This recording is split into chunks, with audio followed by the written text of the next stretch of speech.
about electric vehicles, I did say that I done a lot of electric car hire over the past few months, and I've done a lot going to different places for the reenactment stuff as well. That's now done for the year, more or less, apart from one more. So it's going to be quite interesting. But let me just go over some of the bits and pieces I have down here for the live stream. For the electric cars I got. Now, I've got 4 electric car hires, and only 3 of them, and 3 different cars. I happened to get the same car twice, which is a bonus. So that means I had a bit of an easy situation with the situations for July and in July, because it was the same car for the beginning of the month and the end. Pardon me, too much drink, I think. So here we go. Let's have a look at some of the cars. Now this is the one here, the Mocha E. This is the one I got first. This is the first one I got, and it's the one that took me to Glenrothes and Markinch, and also took me to Dalton Castle, and also took Tamia and I. No, it wasn't. That wasn't the one that took me. That was a normal petrol car. I was going to say that took me to the Falls of Charn with Tamia, but it wasn't. That was the one a bit earlier. Anyway, this is the electric car. Green. It was green, the one I had. I've tried to get the colours the same as the cars that I actually got. The colours of the cars I got. A Mocha E. It's a big car. It's quite high. I was a bit feared of causing damage with it. And yeah, it was a fun experience though. It was a nice start to first car. The charging's in the petrol cap down the right hand side, which was the right hand side, so it's like a normal charge. So you have to reverse in to put your charging cable in. It's the only one I actually charged slow charging from virtually nothing to 100%, and I did that at Dalton Castle because it's the only place where there's an actual electric charger in the car park outside the castle, which I managed to use for the whole day, and it cost me not a lot to charge. The rest of the time I used fast chargers for most of it, including most of the trip round Glenrothes and so forth as well. So it was an interesting couple of days, an interesting hire to start with. Nice ride, comfortable ride. Jamie will attain to that because I gave him a lift back from Markinch from the wedding in it along with Jim. So they both experienced this car, and I like the auto cruise control. It's the first ever automatic I've driven, so that was interesting. It's quite weird when you're used to driving manuals and you get to junctions and you're all ready to put your foot on the clutch and you're all ready to put your hand on the gear stick to change gear, and you just put your hand down, there's nothing. That kind of automatic feeling that you get, I've had from driving manuals for nearly 20 years, didn't go away throughout the whole time. There were still instances where I wasn't concentrating and I just put my hand down and going, well, there's nothing there, what am I doing? I kind of got used to it by the time of the end of the last car hire, but it's going to be interesting when I go back to Mum and Dad's car, which is a manual, so it's an interesting situation. But in regards to the car itself, and I didn't realise the subscriber thing is in the background, which is annoying. No, it's not working. Okay, I'll take that away. So there, we've got that there, and we've got the hire there, so the car. So, yes, the stats for this one. So, in this one, I did 331 miles. That's not many miles. It's not really, no. And sorry, I'm back now. Yes, I heard. CCS Type 2. So Type 2 for the full charge, CCS for the normal plug. And it was 331 miles did that one, so it wasn't that far. It felt far, but it wasn't that far. Most of them were less than 500, apart from the one that I had for a week, which I'll describe later. But it cost me £24.25 to charge. I mean, was that like the whole journey? Because the whole time, yes. Right, there you go. Okay, so it's an average about 7 pence a mile. Yeah, considering how much you'd put in petrol wise. Yeah. Then electricity is the way to go. Yeah, so 14 pence a mile would be the average petrol for a car, because the Mocha is the only one you have a petrol version of. Right. And the petrol version is 14p a mile. Right. So it's about half the price. Yeah, but it makes sense then, doesn't it? Like. Yes, it does. Now, if I'd kept to slow charging all the time, that cost probably would have been about the same all the time. Unfortunately, on the fast charging most of the time, it's pretty close to what you'd have per mile for petrol. So the next figures I give you aren't going to be as forgiving as we've got down here. So the next car I had was the Renault Zoe. I actually think that's my favourite of the three. I like the drive. It's the range of the Mocha was about 175 miles on a full charge. This is about 200.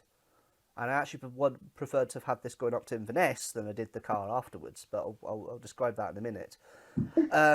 So this is the Renault Zoe. It was black. That's the closest colour I could find. I couldn't find a black one, so I found a greyish one, but picture.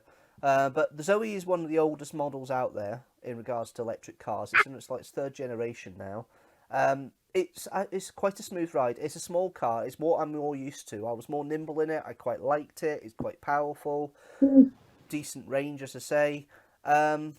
It was mostly fast charges for most of it because I was going to places where motorway services were available. So I used fast charges for them. Or use fast chargers near home just to get there because of the nature of the weekends. So the Zoe I used for Lithgow. So that was 199 miles for the weekend, which considering well Lithgow is and back and forth a couple of times because I went back with Tamir on the Saturday night because I didn't want to sleep in camping for another night. She didn't want to camp. She came over to meet the team and saw the day on the Saturday, but she didn't want to join in with the camping in the evening, which I completely understand. She's not a camping person. Yeah, I've never been camping in my life. Yeah. Well, she never has. Well, she has when she was younger, but she didn't like the experience. But let's be fair, you can be very comfortable when you camp, as long as you're okay with having windy and wet weather sometimes, you know? It's actually okay. It can be quite watertight if you get it all right. But yeah, I can understand why the attraction wasn't there. So, the electric average cost for this was 15 pence a mile. Right. And the equivalent closest I could get was a Renault Clio. And that would be 11 pence a mile. But it was mostly fast charges, so it was more expensive. Right. Okay. Well, I can see the numbers. Mm-hmm. Absolutely. Now, Renault Zoe was the hire again for my time down at Calavrock Castle, where I had an incident with my foot, which I'll explain in a minute. I did 243 miles on this one, but again, it was on fast charges, and it cost me $44.99 overall, and it's 243 miles. So this one was 19 pence a mile. Right.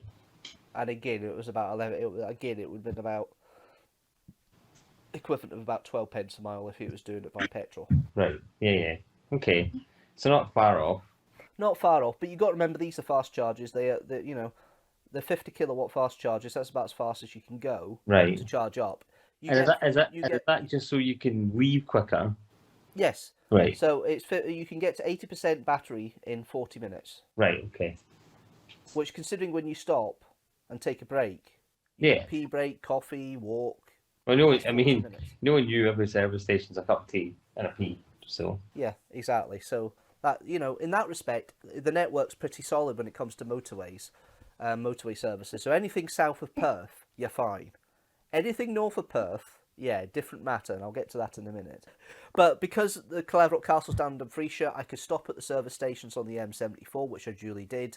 It wasn't a big problem getting there. The next one was a concern, and that's the Nissan Leaf.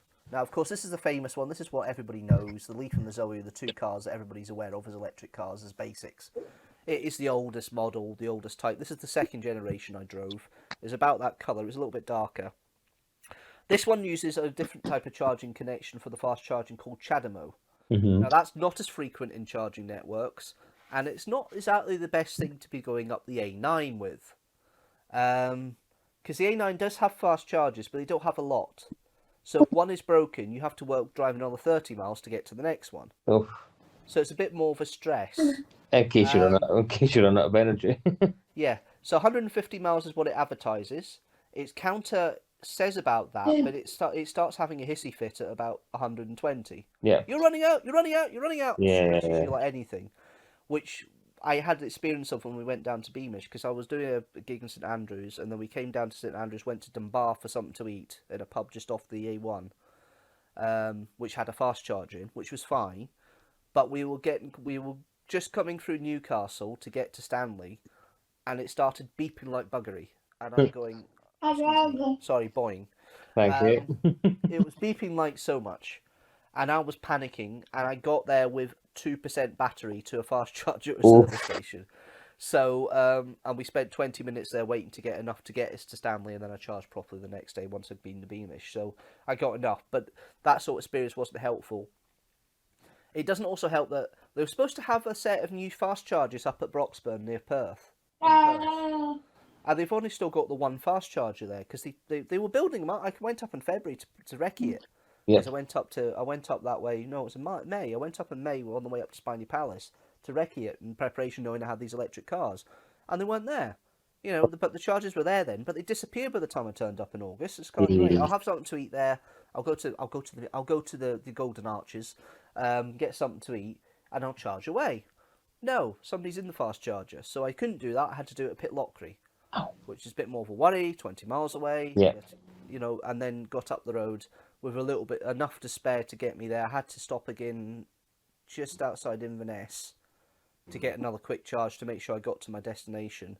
Did Fort George weekend, spent a bit of Saturday night finding a charger, which I eventually did, and then talking to Tamia as well. I was supposed to take part in the barbecue. 3 hours later, I'm still talking to Mia, so yeah, that didn't happen. So we've got the Nissan Leaf. I did 1,425 miles in that. Right, yeah, And it not was a mix bad. of fast charges and suburban charges. I had it for a week though, so it wasn't like I was doing it all in that time frame. I was travelling about.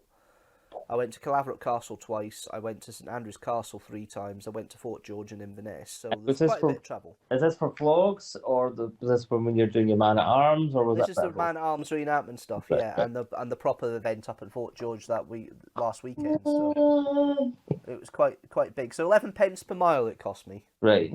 £161 and 10p.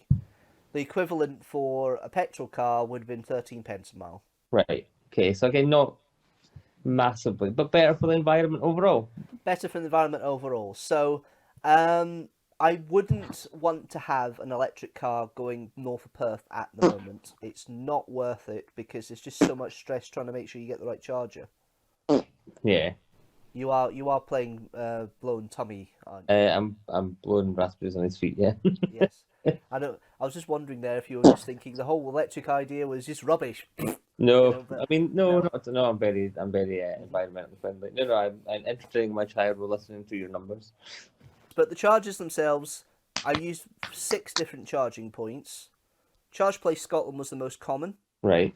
There's a WebPay app you can use. It's Yeah. a slight delay to waiting to work, but once you've got your card saved in there and you've got it in your phone and so forth and put your card details in, it's actually pretty good. Right. So I quite like that. The app works as well, but you need to get a charging card sent out. I tried to order one when I first set the app up back in the beginning of the year. I've not had it yet, so I've used the WebPay instead, so that's the only downside.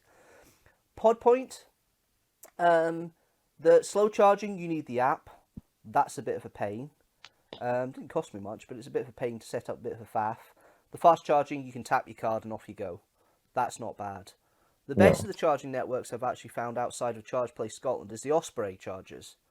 Now, they're more common down in England, but I used 3 of them on my journey. 1 in Stanley, 1 in Dunbar when I had my meal with Tamia, and 1 in St Andrews, or Cooper as it is. Tap and go, off you go. They work quite well. Right. You've then got the ones you've got in service stations. You've got the Apple Greens, which tend to be down at the Abington service station. GridServe, which is in all motorway service stations. And BP. I use the BP Pulse charger in East Kilbride. So I've used quite a few chargers. Most of them are tap and pay for fast charging. It's fine. I think the slow charging ones you need certain apps for, which is a bit more of a pain. I would recommend if you're in Scotland, use the Charge Place if you can, because it's probably going to be an easier experience for you than trying to set up an app with all these different providers. If you use slow charging, I would recommend using Charge Place. If you like this video, don't forget to like it and share it with the hashtag teamstructor, and don't forget that subscribe button so you know when a new video comes out. General rule, every video comes out at 4 PM GMT on a Sunday. You can also join the Patreon from at least £1 a month, $1 a month. You can help join and support the Patreon by joining the link, patreon.com/deanstructor. Yes, I will see you Sunday. But thanks guys for watching as always. I'll see you later.